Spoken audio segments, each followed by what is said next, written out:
একটি গাছখানে বিশাল আকারের একটি জাদুর গাছ।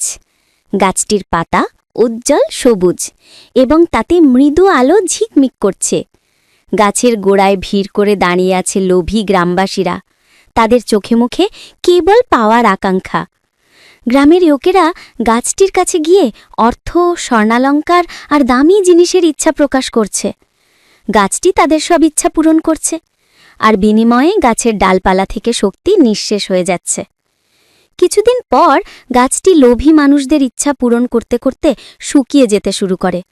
তার পাতাগুলো হলদে ও বাদামি হয়ে যায় এবং তার উজ্জ্বলতা হারিয়ে যায়। গাছটি এখন দেখতে দুর্বল ও অসুস্থ। তখন নীল নামে একটি ছোট্ট শিশু হেঁটে গাছটির কাছে আসে। সে গ্রামের ভিড় ও লোভ দেখে ভয় পায় না।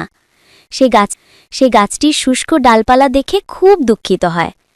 শিশুটিকে দেখে গাছটি মৃদু স্বরে জিজ্ঞাসা করে, ছোট্ট বন্ধু, তুমি কি চাও? টাকা, খেলনা, নাকি দামি খাবার? শিশুটির চোখ জলে ভরে যায়। সে নিজের জন্য কিছু না চেয়ে গাছটির দিকে তাকিয়ে বলে, আমার জন্য কিছু চাই না, শুধু তুমি আবার সতেজ হও। তোমার জন্য প্রচুর জল চাই। শিশুটির নিঃস্বার্থ ভালোবাসা দেখে গাছটির ভেতর থেকে একটি উজ্জ্বল নীল আলো বেরিয়ে আসে।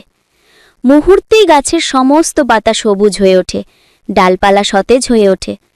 গাছটি আগের চেয়েও বেশি উজ্জ্বল হয়ে ওঠে। শিক্ষা: স্বার্থপরতার চেয়ে নিঃস্বার্থ ভালোবাসা অনেক বেশি শক্তিশালী।